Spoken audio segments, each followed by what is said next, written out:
Agar supaya kita bisa pasrah sepenuhnya kepada Allah, kata Imam Syafi'i, maka harus menuntut ilmu yang setinggi-tingginya.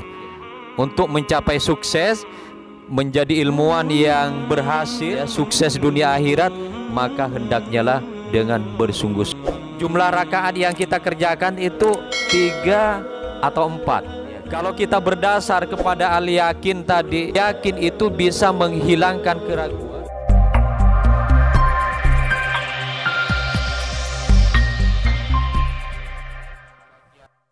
Riyadhus Shalihin dengan judul topik tawakal dan yakin ini, ya, atau topik-topik apa saja dalam sebuah riwayat, dalam sebuah hadis, ketika mengkaji tentang Islam, menyebut Allah, berzikir kepada Allah, selain ditambah keimanan kita, selain ditambah keyakinan kita, selain ditinggikan oleh Allah rasa tawakal kita, kepasrahan kita kepada Allah, juga insya Allah dengan pengajian majelis seperti ini yang disebutkan dalam riwayat, malaikat itu turun dari langit ke bumi ini mendoakan majelis, ya, anak-anakku semua, para santri, para ustadz, para kiai yang ada di sini, dengan fokus khusyuk, ya, tawakal kepada Allah untuk mendapatkan ridhonya, untuk mendapatkan pahala manfaat dari pengajian ini, sekaligus juga didukung, ya,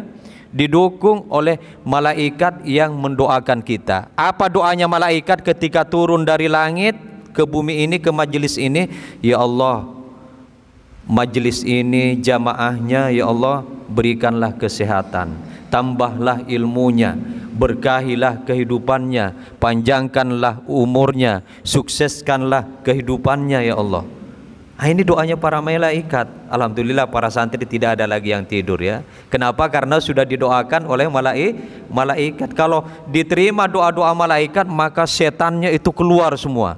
Di dalam masjid ini sekarang sudah tidak ada setannya, yang ada adalah para malaikat, ya.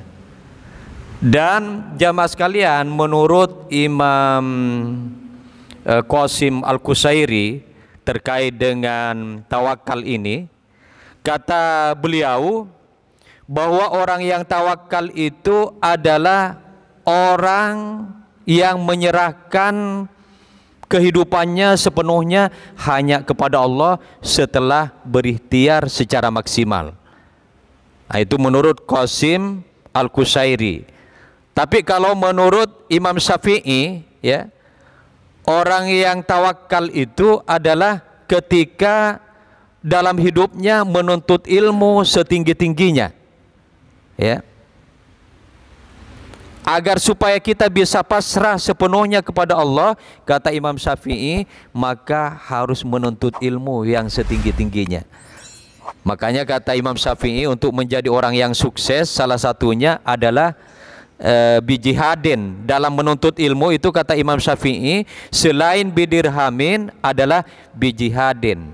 Untuk mencapai sukses, menjadi ilmuwan yang berhasil, ya, sukses dunia akhirat, maka hendaknya lah dengan bersungguh-sungguh. Kemudian Imam Syafi'i juga mencontohkan, karena topiknya ini adalah judul yang sudah kita bahas, atau topik yang kita bahas saat ini tentang yakin dan tawakal, maka Imam Syafi'i mencontohkan bahwa yakin itu adalah juga disepakati oleh para mazhabul arba dan para ahli usul fikih dalam sebuah kesepakatannya berbunyi, itu contoh dalil yang disampaikan oleh Imam Syafi'i. Kemudian contoh konkretnya di dalam sholat, jamaah sekalian, ketika kita sholat, misalnya kita kadang merasa ragu, jumlah rakaat yang kita kerjakan itu 3 atau 4. Ya, kalau kita berdasar kepada al-yakin tadi, yakin itu bisa menghilangkan keraguan. Maka ketika misalnya jamaah kita melaksanakan sholat yang kita ragu jumlah rakaatnya 3 atau 4, saya tanya jamaah ini, kira-kira pilih yang 4 atau pilih yang 3? Atau kita yakin saja bahwa jumlah rakaat ini adalah 4? Bagaimana jamaah sekalian, mau pilih yang 3? Kita ketika sholat di sujud terakhir misalnya, atau duduk di antara dua sujud, ini saya mengerjakan sholat ini apakah sudah 3 atau 4? Kan mau naik lagi ragu 3 atau 4, 3 atau 4. Kita mau pilih yang 3 atau 4, atau yakin saja 4? Pilih langsung yakin 4 saja. Pilih yang 4 saja, ya. Memilih yang 4 saja. Kalau kita yakin 3, 4, 3, 4, yakin saja 4, insya Allah Allah akan tetap terima ibadah kita.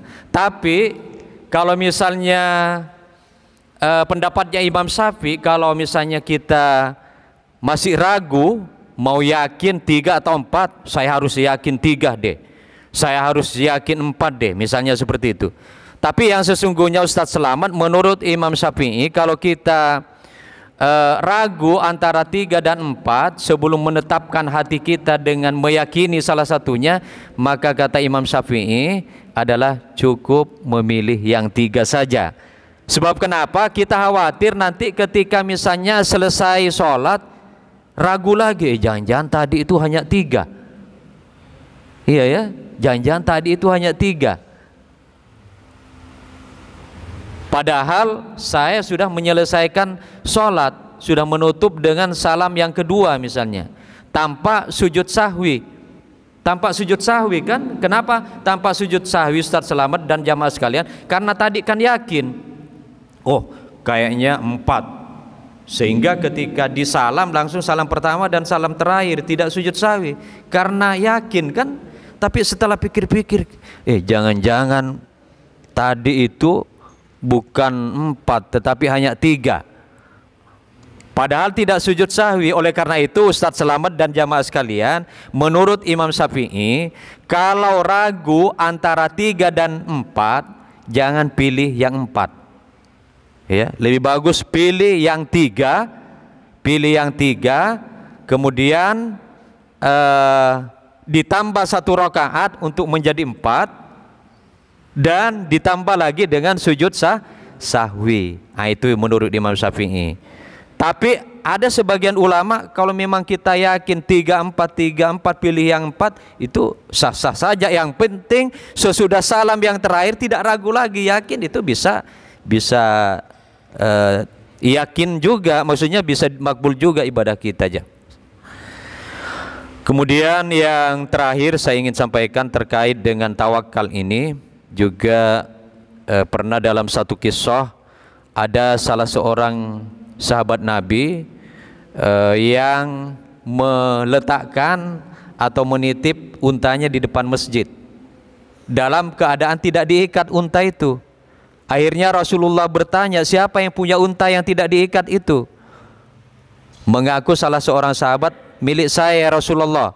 Akhirnya kata Rasulullah, ikat dulu baru tinggalkan kemana mau sholat atau urusan yang lain, yang penting diikat dulu untahnya, baru disebut dengan tawakal. Kalau misalnya meninggalkan untanya dalam keadaan tidak diikat, itu berarti bukan tawakal yang sungguh-sungguh. Walaupun kita takwa kepada Allah, tapi tidak mengunci sepeda motor misalnya, mobilnya tidak dikunci, kuncinya diletakkan di mobil kemudian dibawa orang, karena merasa bertakwa, yakin kepada Allah, karena saya sudah takwa kepada Allah, tawakal saja, saya simpan saja mobil, motor, dan insya Allah dengan pertolongan Allah tidak akan hilang. Itu bukan tawakal yang sungguh-sungguh. Tawakal yang sungguh-sungguh ketika meletakkan, menyimpan mobil, sepeda motor di depan pesantren ini harus dibawa kuncinya, jangan disimpan di mobil atau di motornya, sebab itu menunjukkan bahwa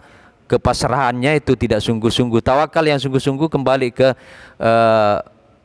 menyerahkan sepenuhnya kepada Allah, tapi dengan berikhtiar, dengan berusaha untuk menyelamatkan baik ibadah ya maupun harta kita. Saya pikir ini yang dapat saya sampaikan jamaah sekalian, mudah-mudahan ada manfaatnya. Terima kasih atas perhatian para jamaah dan mohon maaf jika terdapat kekurangan, kesalahan. Minallahil musta'an wal ihtiklan wallahul muwaffiq ila aqwamit thoriq.